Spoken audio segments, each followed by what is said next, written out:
Hey everyone, it's Nick30 here. I've been playing The Last of Us since the very first day that it came out on PS3.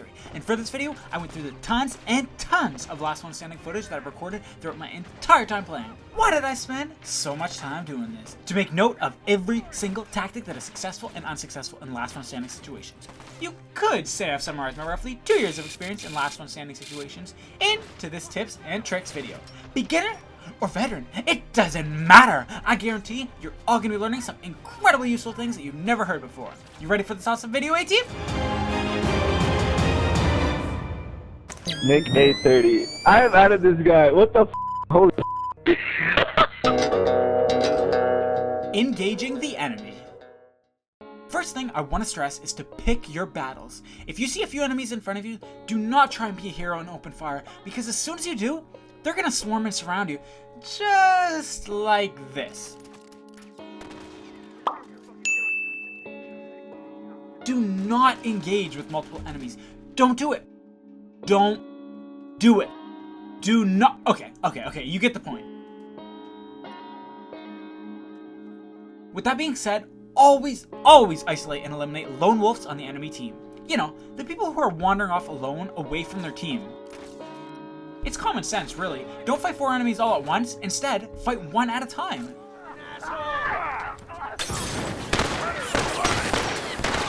Like, look here. I see 2 enemies to my left, but I choose to go for the one who's by himself. Smart. And if you don't see an enemy alone, just wait. I can assure you that eventually someone will wander off or will be left behind.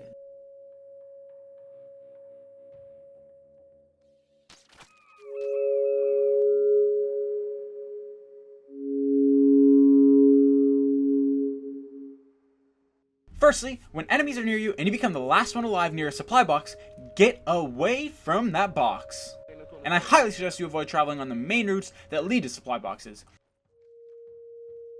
You see, when enemies are trying to find you, they typically go from supply box to supply box trying to look for you. Like, look right here. As soon as I become the last man standing, the enemies are rushing this box to look for me.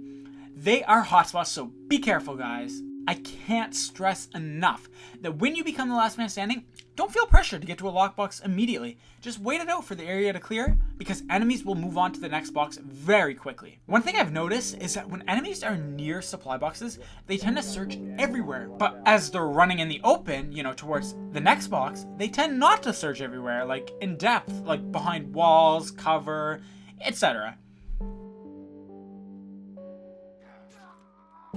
This is exactly why I recommend avoiding main routes that lead to supply boxes.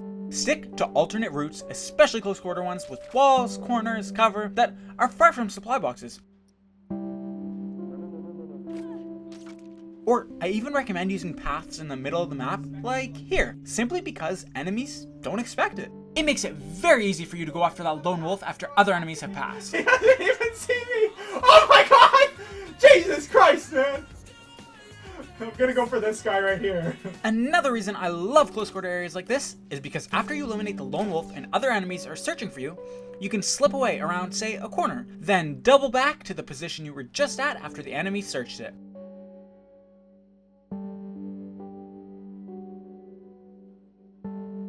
Take it from me, guys, enemies won't check the same place twice. This is a very good tactic if you need to recompose, heal yourself, craft, buy ammo, etc.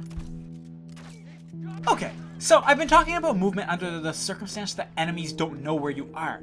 Let's talk about if enemies know where you are. Keep in mind, you're not going to be trying to go after the lone wolf in these situations. You're just going to be trying to survive.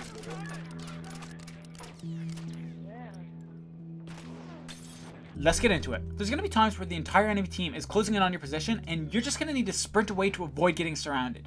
Hear me out. Instead of having one enemy attacking from the left, one from the middle, one from the right, you want to run, and they will most likely chase you in a linear line. Then this is when you use some awesome combat strategies. That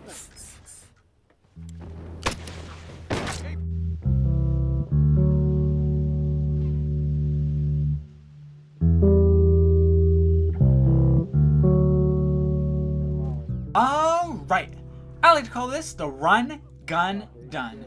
Very simple. If an enemy spots you or you're in combat with an enemy, sprint around a corner or wall to make it seem like you are running away. As the enemy checks their radar, they will assume you're fleeing and will most likely chase you. Stop sprinting, quickly turn around and jog back a little before they come around the corner. Then open fire immediately upon spotting them. It catches them off guard because they don't expect you to be up in their face shooting at them. They think you are simply running away. You run, you gun, and you're done. Let's see it again in practice. Ooh, well hello people behind the window. Let me just sprint over here, lure you guys out. Oh, what do you know? They popped out. Ooh, got one down, but oh, unfortunately, this guy is just freaking me out right now, and I go down. But you guys see how easy and awesome it is to use. I also like doing it when enemies are far away as well. I sprint in this direction towards the lockbox, and the enemies think I'm going to continue going that way. So I fake them out, put my Covert Training 2 to use, go crouch, and surprise them from the rear. Target down! Just be aware that after you have finished sprinting, or say planting a bomb, firing a weapon, you still appear on the radar until 2 seconds has passed. So if you're going to be doing things like the run, gun, done, act quick and carry the technique, or after sprinting just simply wait 2 seconds before changing directions. Another tactic to use, assuming in the scenario that the enemy team is pursuing you, is the bomb and bait. What to do? Simple! When you see enemies, or if enemies are chasing you, sprint behind cover, place one bomb, or 2 nail bombs for an instant execution, and continue sprinting. The enemy will most likely continue following you, and once they round the corner and notice the bomb, it is too late. Boom! This is a very effective technique in last man standing situations because when it's 4 against 1, enemies get reckless and they rush you a lot without paying much attention. While I am at it, let me just quickly go off on a tangent and explain how to avoid falling for this trap. This is what it looks like when an enemy is sprinting. A fast and also small pulsating dot. But the red dot is different when someone fires a weapon or throws or plants a bomb. It's much slower and larger. It looks a little different when you're not firing a weapon that shoots 1 bullet at a time. Here's an example showing the burst rifle. Now that we know all this, if you're ever curious if an enemy's going to pull the bomb and bait on you, just pay attention to your radar. This is what it will look like. And note that after you shoot or plant a bomb and then you decide to sprint, the dot stays large for a little bit, but then it slowly goes back to the normal size for sprinting. One more technique I'll go over is the recover and rush from cover. Yeah, I know. I'm running out of names. This is a close range technique that is very similar to the run, gun, done method. When in cover, in a standoff with an enemy who is aiming straight at you, or even closing in on you, sidestep far out of cover and then start firing. You see, enemies expect you to aim down your sights and slowly creep out of cover, like this. They'll have their reticle focused right on that position. This is why the recover and rush from cover is so effective. And not to mention, you're basically exploiting the slow aim sensitivity of your enemies as well. It's gonna take them a second or two before they can pan the reticle over your body to fire at you. I'll be going over more of these types of tactics in the future, such as this peekaboo style of gunplay, head glitching, and so forth. So stay tuned. But for now, let's move on. To finish off the scenario where enemies have discovered your location and are chasing you and you need to sprint, I just want to mention this. I see a lot of people try to sprint away, never turning around to engage the enemy. And then they just get shot in the back and go down. If enemies are chasing you, you can't just run the entire time. You need to be aggressive as you sprint away. Sprint a bit, turn and throw a bomb, and continue to sprint. Or do techniques such as a run, gun, done, as I've just talked about. Keep in mind, your goal when the enemies are chasing you is to try and lose them to be able to reset and isolate the lone wolf, as I've been talking about. I previously mentioned side paths that are close quarters with walls and cover. Well, those are your best friends in these scenarios.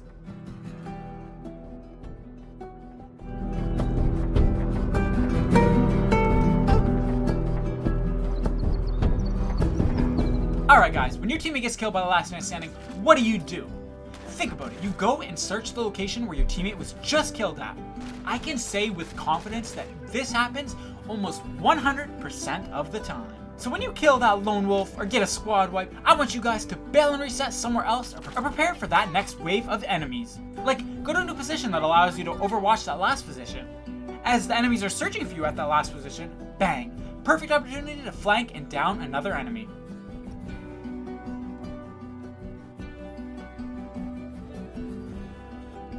Here, I kill an enemy, and instead of moving to a new position, I make the mistake of staying where I'm at. Fortunately, I'm lucky and get the 2 downs, but again, I just want to emphasize that enemies came running to check that last position they were killed at. It practically always happens. Continuing on with enemy behavior. Look what happens when I catch this guy off guard, but can't finish him. He doesn't fight back, he runs away, most likely to take cover and heal up. Think about it, guys. When someone surprises you and fires at you from behind, don't you do the same? I know I do. You don't turn around and fire back. Typically, you run to cover to heal up and then fight. So what should you do in this situation? Well, remember that the enemy will be occupied with healing, making him vulnerable. And for some reason, a lot of players won't stop healing once they've started. Even if an enemy is approaching, they're just stubborn. They always try to finish. Hence, this is going to be one of those times where you need to sprint and rush to finish him off before his teammates come. And then bail, reset, and go after another lone wolf. If you play slow, there's a good chance the enemy backup will arrive and you'll be a goner. However, if you don't feel comfortable rushing, then you should just rewind and use your best judgment to engage only when you have a clear shot at the enemy and you know you can get the down.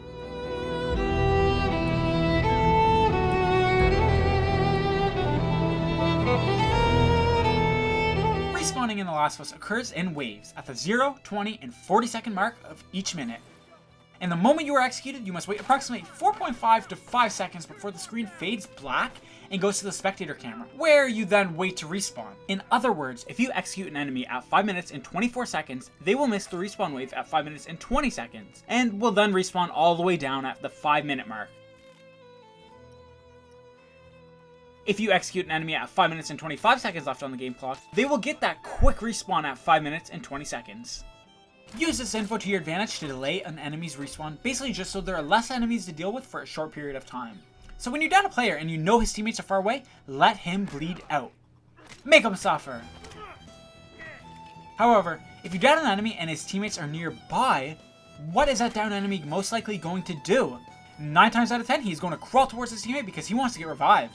Take advantage of that to figure out where the other enemies are. Once you figure out their approximate location, you could either A, bait him and let him get to his teammates, who will revive him, and then strike, or B, just instantly execute him. But sometimes you need to focus on surviving and forget about going for the execution. Just let the enemy get revived. If you down someone, the enemy team will more than likely revive that teammate first before pursuing you. And if you need to escape for, say, health or ammo, like here, then it works out in your favor. Let's see him take that! One down! Here I go down, but the enemy wants to buy himself some time, so he leaves me alive. What do you know? My teammate picks me up first before chasing the enemy. There's going to be situations where you down a player and you see him crawling to you, and in those situations, I want you to execute the enemy right away. Because 1, if they have a mic, they are following you, giving away your position. And 2, he can get in your way and pin you in, allowing his teammates to down you. Quick note, don't ever special execute because enemies will sometimes go out in the open in the line of sight of their teammates, so right when you go in for that special, his teammates have a clear shot and then down you. Not to mention it makes you extremely vulnerable, and you could use that time moving to a new position, as I mentioned earlier.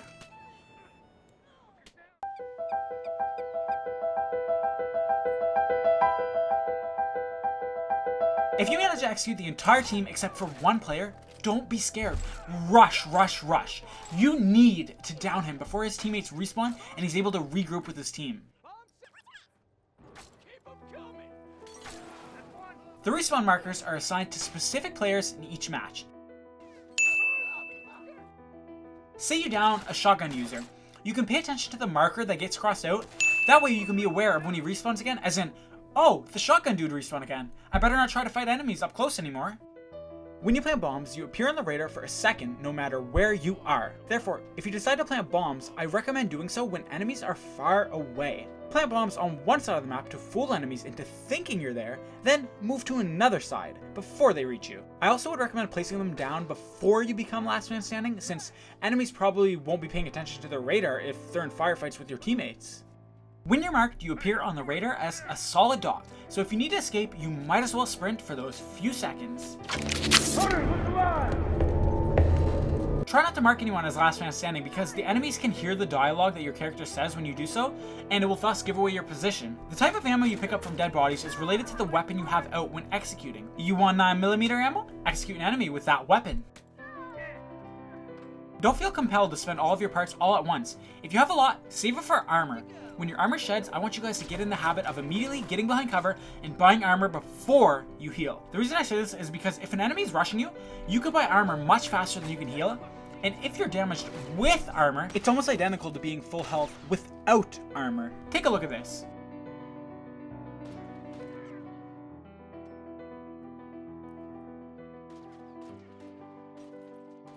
So this might seem painstakingly obvious, but pay close attention to the radar when you're last man standing because there are blips that appear every 5 seconds that give a rough idea as to where the enemies are located. And on that note, while in battle, don't just focus on one enemy. Make it a habit to glance at your radar every 5 seconds. This is very important.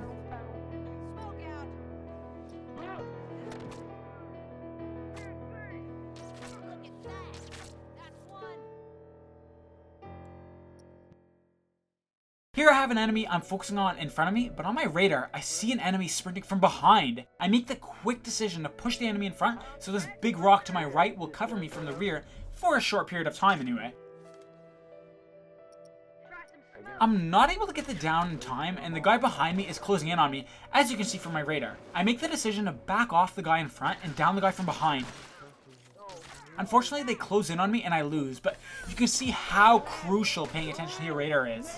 Just an FYI, you can see someone sprinting on your radar if they're within the radar itself. So if the enemies are 1,000 feet away from you, you or them won't show up on the radar while sprinting. When you're the last man standing and you go to a supply box, it will be full of extra goodies. 1 smoke bomb, 1 Molotov, 2 nail bombs, purchasable ammo, and so forth.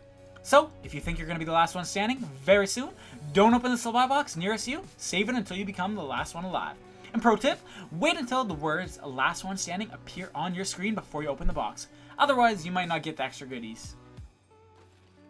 If possible, go for the shiv kill. If the enemies are split up and aren't paying attention to their radar or teammate's position, they won't be able to know where to search after you get a shiv because it's an instant execution. There is no downstate. Now, if there are multiple enemies near you, you should try avoid going for it. And say you stun one with a smoke bomb, don't feel obligated to rush in for the shiv. Sometimes it's good to shoot the stun enemy or throw a nail bomb, Molotov, or just simply back away instead of shivving. There's nothing wrong with camping at a certain spot to get a kill, just don't go to the back of the map and trap yourself in. Nonetheless, if you do decide to go on the back of the map and camp and want to avoid getting surrounded, I highly recommend only staying there for a few kills and then move.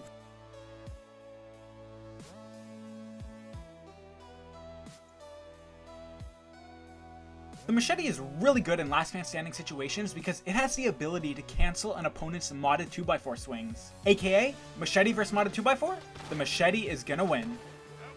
In the in-game store, hover over the armor icon before you exit your backpack. This way if your armor breaks, you can quickly go in your backpack and buy armor again without wasting valuable seconds fiddling through the menus.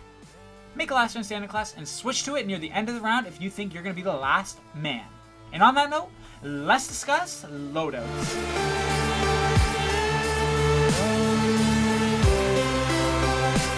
I wholeheartedly recommend a silence weapon in Covert Training 2 or 3 for last man standing situations.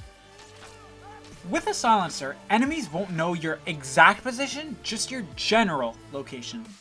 But without a silencer, enemies will know your exact location, since when you fire, you appear on the enemy's radar no matter where you are on the map. And well, you don't want that. You don't want to get swarmed, you want to slip away and continue isolating lone wolves. That is why I love using a silencer in Covert Training. But keep this in mind, you can still be found with the silencer in Covert. For example, enemies will hear or see their teammate engaging you, especially if enemies pay close attention to the health indicator above their teammate's head. And when an enemy goes down, the enemy's teammates will see the extremely noticeable downed icon. If enemies are using listen mode as you're firing, they'll see little ripples in the air coming from your gun. Even if the enemy you're shooting at can expose your position by observing the bloodlines on their screen to track where you're firing from. And on top of this, after you execute an enemy, their camera shifts and focuses on you for a couple seconds. Okay. You guys get the point. You're not undetectable, hence a silenced weapon in Covert Training should only be used as a method of buying yourself time to bail and reset after you down an enemy. Do not camp, always stay on the move, especially right after an engagement with an enemy. On to actual loadouts now. I'm not going to go into depth because I'm actually going to be making a separate video detailing some of the best loadouts on The Last of Us to date. But for now, let's quickly get into a few that are good for when you're the last one alive. This loadout is intended to be used with the machete that you'll get when you go to a last man standing supply box. For close range, shoot one shot from your frontier rifle and then swipe your machete once for an extremely fast down. For medium to long range, shoot them with your frontier rifle once and then land one shot with the revolver for a quick down. You can also even hit an enemy with your frontier rifle, and if they run behind cover, switch to your launcher, pow, finish them off, boom. Here's an aggressive but also stealth non-DLC loadout. You can be stealthy with Covert Training but also aggressive with Sharpshooter when the time calls for it, because with Sharpshooter, the damage wobble when enemies are firing at you is reduced significantly, aka your aim won't go all over the place. You could also get rid of first aid training to silence your semi-auto, or you could even swap the revolver for a 9mm if you're confident with going for headshots, because Sharpshooter 3 is awesome for restoring health when you get those headshots. I like to use this hunting rifle class on large maps like Lakeside and University, but it's surprisingly good on small maps too. You want to be trying to keep as much distance as possible, sprinting with Marathon Runner. The enemies are most likely going to chase you, but do the run, gun, done technique that I discussed earlier. If enemies close in on you, that's when you surprise them with the shotgun. And to make you even more lethal up close, save up your throwables, especially your smoke bombs for Bomb Expert 3. Remember, don't mod your 2x4 or machete or craft shivs or medkits. If possible, save your ingredients to only craft throwables because you have Explosion Expert. A lot of you guys from the A team will remember this class from my ultimate stealth loadout video. The tactical shotgun is amazing if you know how to do the pop-up shot and drag shot effectively, which I've discussed in my previous videos right here. Practically hitting every shot that I take because I use the technique of the drag shot. And here's my favorite bow loadout to use in last man standing situations. And you guys better remember that these aren't set in stone as the best loadouts out there, they're just a few of the many that I like using. If they don't fit your playstyle, mess around with them and change some things. Get a variable rifle instead of the semi-auto. Drop a large firearm and use a pistol-only loadout with a purchasable. Throw Explosion Expert on one of your classes, which I will add is an amazing perk because of all the throwables you get from the supply boxes when you're the last one alive. Again, I'm going to be going into a lot more depth in a separate video. I'll give a lot more loadouts, including some really common ones that a lot of people use. I'll explain the reasoning behind each perk that I choose, what your playstyle should be like when you use that loadout, and so forth. I'm also working on a top 10 tips you didn't know in The Last of Us multiplayer. A few Last Man Standing comebacks where I walk you guys through my thought process as I play, and a The Last of Us 2 multiplayer wishlist. So make sure to subscribe if you're new so you know when they come out. If you guys have any tips to share or I missed anything, comment down below.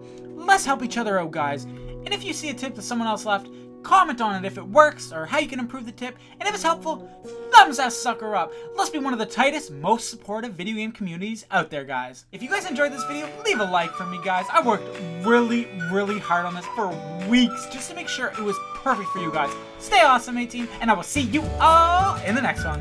Hey!